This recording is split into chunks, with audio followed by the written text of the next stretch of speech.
S'mores. Anybody like them? Me too. One of my favorites. I think I can get through them in about 4 bites. Delicacy indeed. Something that I enjoy. Something that I think that I'm probably pretty good at enjoying. And if someone were to come to me and say, hey, Randy, do you think that you could teach a class in our high school, an important class, about the importance of s'mores? Could you do that? And I said, well, sure, I have some expertise in that. I'm happy to do that. So what I'd do is I'd assemble a group of students. It used to be 20 or 22 of them, and now it's 35 of them. Yeah, you're supposed to laugh at that. And they all get in the room together, and we sit there, and I say, okay, here's how this works. You take a piece of graham cracker like that, and you put on top of it a couple pieces of chocolate, maybe 4. And then you cook up a marshmallow, and you get it in a fire, and you get it all just right. And some people like them sort of peaked like this, and mine are, of course, naturally, as you'd expect, perfectly golden brown all the way around. One of my sons likes to shove it in the fire and burn it in 3 seconds and pull it out. Too much carcinogen for me. But either way, you put the marshmallow on top of that chocolate. You take another piece of graham cracker and you put it up on top and you smoosh it down a little bit, and that's your s'more. We talk about the age-old debate. Oh, the big debate. Is it S''MORES, or is it just SMORES, or is it schmores or s'mores? I don't know. Inconsequential, really, but that's what we talk about. We might even talk about whether or not you can find s'mores in retail stores, or why Arby's doesn't sell s'mores, for instance. I don't know. But these will be important things we talk about in our class, because my job is to educate them on s'mores. And pretty soon, when I felt like I was running out of material, the bell would ring, bing, and poof, the books go close, out the door they all go. And as they're going out the door, I hear one of the girls exclaim, I wonder what's going to be on the test on s'mores. Another guy says, I think he's going to ask if there's 2 pieces of crackers or 1. And I noticed that, and I said, well, that's interesting, because I do have to test them on s'mores. So I could do it. I can educate you on s'mores. But, true enough, if I wanted to really teach you something deeper about s'mores, I'd have to really help you learn more about s'mores. Something beyond just what I stuck in your head in that one session. I want you to really understand it. So maybe if I was going to do that, I'd set up a fire in my classroom. No. Maybe I'd go outside and we'd do a fire outside, or maybe I'd bring in one. I'd bring in one that's already done. I could pass it around and everyone could see it and they'd smell it and they'd kind of get the feel of it. And maybe we'd show a video. That'd be cool. Show a video on someone making s'mores, and maybe even get some real life testimonials. Have someone come in and talk about their s'more experience. And I could walk away from that thinking that I've done a good job helping you learn about s'mores, much better than just simply educating you. But if you really wanted to drop that knowledge from here down to here, right? If you really wanted to know what a s'more was, what do you have to do? Eat it. Yeah. Yeah, this is when s'mores become real, right? It's this movement. When a child eats a s'more, it sits right here. There's a warmth in their chest because they now know something that before this they didn't know. It's a warmth that many of us feel every time we learn something we didn't already know. But it only comes here when we know it, not when we just learn about it or be educated about it. So why is this important? If you think about education as being sort of a system-driven thing, and if you say the means of education, if education is the means, what are the ends? There could be a lot of things, but one of the things I would suggest is the ends to education is learning, right? You do education to learn. But that's nice, and we can get all excited about ourselves and be all jazzed about learning. But what if learning were the means? What would the ends be of learning? To me, it's to know. Well, let's go one step further. If knowing is the means, what are the ends of knowing? Quite possibly, it's to be, or human being. It allows you to be. I contend that to be is to find your meaning. To be is to be at a place where you can understand the context of your surroundings. And absent of that, you can't be. Now, you might say, Randy, who are you? Are you a scientist? Are you a researcher? Are you a physician? Are you a rocket scientist? And the answer is no, I'm none of those things. I will tell you that I'm a husband, I'm a father to 5, I'm an entrepreneur, I'm an innovator, and I'm in my second life after helping start a company that it was intended to come in and help change the lives for kids. It really was a marriage between a personal and professional passion to try to make a difference for kids. And in the course of that time, with many other people helping us do what we do, we've now touched the lives of people using our products or services of about over 30,000 school buildings across this country and over 16 million kids. So that's pretty cool, right out of this town. And we're very appreciative for that. And I'd like to tell you that we've accomplished our goal of innovating schools and innovating in schools to help make that difference and move that needle for kids. But I really have to tell you we got a ways to go. One thing I noticed in my visits in those schools, just walking around and talking to kids, is that they all have an incredible natural curiosity to know. Would you agree? People are born that way. They're really born with a need to know. And sometime during their schooling years, sometime in those years, they start to think and realize that the questions that they ask to know are no longer important inside the system. The system really wants you to know the answers so you can repeat the answers and pass tests. But the hope that we have as we think about particularly our K-12 experience, the hope that we have is that curiosity to know is still embedded inside each soul. So here's what I do know. When we're all born, I think we're born magnificently. I think it's a great gift. I think it's a miracle. And as we watch kids grow and become able to talk, some of the first questions they ask after no is why? Why? Isn't that true? They say, why? Why is the grass green, Dad? Can I go to the moon today? Do I have to eat the green stuff on my plate? Why is my brother so annoying? Will I grow up to be someone important? Will I ever be old like you? Why is your nose so big? Right? These are questions that kids ask. And they don't do it because they feel like they're in education. They do it because that's their natural state. They do it because they live in the question. And living in the question is a really great place to be. That natural curiosity that's in their chest and in their heart leads them to believe anything's possible. The I believe I can fly song. You guys probably haven't heard that in a while. But kids think they can fly. Really, they do. And they think they can be anything. They really do. Can I be a teacher? Yeah. Can I be the president? Sure. Yeah. Can I be a doctor? Mm-hmm.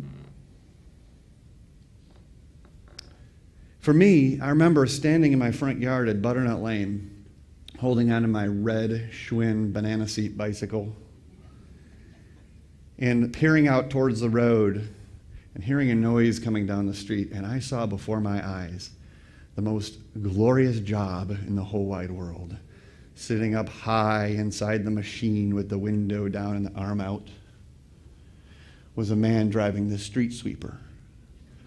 And I said, that's what I'm going to do when I get old. Now, I'm not sure I've accomplished that yet, but all kids believe they can fly. To me, there's a natural pendulum that sits in the chest of every child. That pendulum swings back and forth as they learn new things. Some swing a little deeper than others, but it swings back and forth as they learn new things. It is wound not by an ordinary spring, it is wound by the spring of curiosity. And that pendulum is a gift that we all have and all kids have. Sometime during their years going into their schooling years, and we're not talking about all schools, so I don't want to overgeneralize, but in many schools, kids, whether they're young in kindergarten or first grade or they're older in high school, they start to recognize that the currency of education is no longer in the question. The currency of education is in the answer. Does that make sense? A friend of mine named Michelle has a little son who's finishing his first grade year this year. His name's Marcello. Marcello is an eager little child. He's very, very smart. Heading into his first grade year this year, he said, Mom, we need to go to the library and get all my books. And she said, what for, Marcello? And he said, because I need to get all my subjects. I need to start getting ready for school. And I'm so excited to learn all the things that are going to be coming my way. This kid asks why all the time. I talked to her last night. He is completely unplugged and disengaged from the system. His favorite class is recess. He's nodding his hair. And he's realized that they no longer want to have fun in asking the right questions. But whether it's Marcello or whether it's a high school kid, they quickly start to realize that we as adults are asking the wrong question of them. We as adults are asking continuously in schools, how intelligent are you? How intelligent are you? And you? And you? We can measure your intelligence by grades. How intelligent are you? And the students are standing out and saying, you're asking the wrong question. I want you to ask me a question that says, how am I intelligent? The students know that in the cliff notes of their life, of their school, of their K-12 school, are several chapters in their cliff notes. One is, if I ask too many questions, I'm marginalized. Two, if I consume all the right answers and spit them back at the right time, I get recognized. This is a good thing. Students start to realize that asking questions is not acceptable, sadly. They measure their experience in K-12 often by marking of time, not by achievement or mastery of subjects.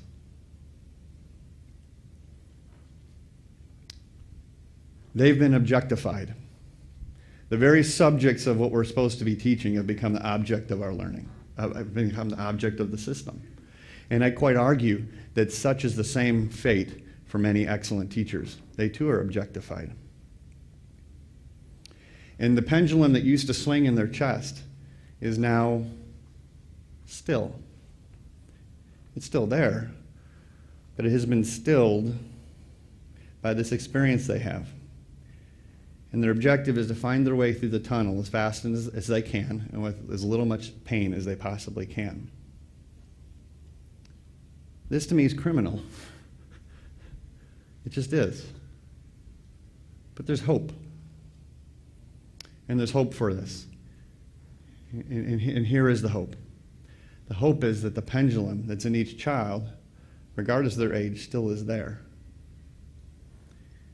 And what we get to do is we get to go in, we get to go like this. We get to go, ready? Push. And watch that swing back a little bit, and as it comes back to us, I hit it again and push that back out again. And as it comes back, you start really swinging that. And we swing that through engagement. We swing that through engagement. I can often tell when I go into a school building whether or not the school building is in an effective transformation from what was to what needs to be in swinging pendulums for children. You know how I can tell? Well, there's many ways to tell, but one of the best ways to tell is I ask this question as I observe. Who's working harder here? If my teachers in that school, God love them, if the teachers are working harder, they haven't made the transformation. When the students are working harder, they have. There's a school in Mooresville, North Carolina, under the direction of an excellent leader, Dr. Mark Edwards. It's a normal school, about 5,000 kids, pretty well diverse as you'd expect from most schools. They're at the bottom of the funding ladder in the state of North Carolina, so the least amount of funds. And this last year, they punched out, tied for third in what the students know, and they did it in less than 5 years. And they did it because their currency for excelling is asking the questions. I asked one of their teachers, as a fourth grade teacher, do you have the resources you need to get done what you need to get done? And she goes, Randy, it's not in the resources anymore, it's in the question. Your question to me should be, do you have the right questions to ask these students so they can discover what it is they need to learn? And that's why they're doing what they're doing with so little funds. Their pendulum, they've decided as a community to collectively push the pendulum of their children, and that community is growing because of it. Great things are happening there. That's the hope that we talk about. We try to find ways in our system to change our systems that we have because they're big and they're hard to move. And I go to meetings in Washington, D.C., and I go to meetings in states, and we try to figure out how to scale things that are working. Well, here's the news, people.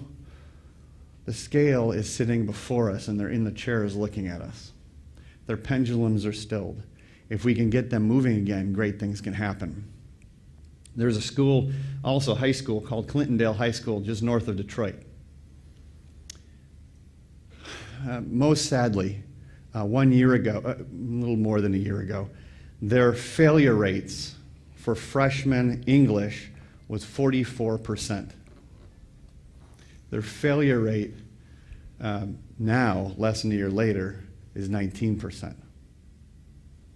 Same kind of movement in math. And you might ask yourself, or say to yourself, well, Randy, 19% still pretty bad failure rate.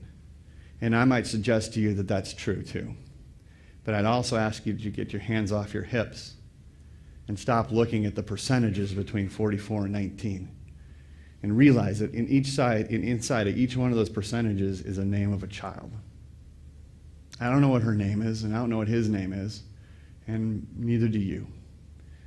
But that child, because that school decided to engage those kids in different ways, radically different ways, and in 1 year had that kind of transformation. The radicalness that they approached it means that those children now have hope. The hope of knowing. In Washington, D.C., I was at a conference, and they brought up a panelist of students at a podium much like this. And we talked to them, and we asked them questions. These were students inside D.C. public schools. One of those students' name was Kenneth.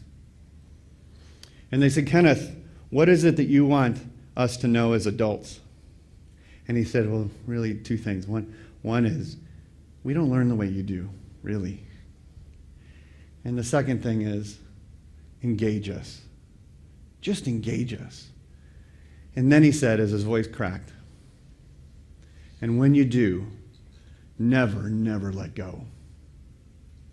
This is igniting the hope of knowing. Thank you for having me.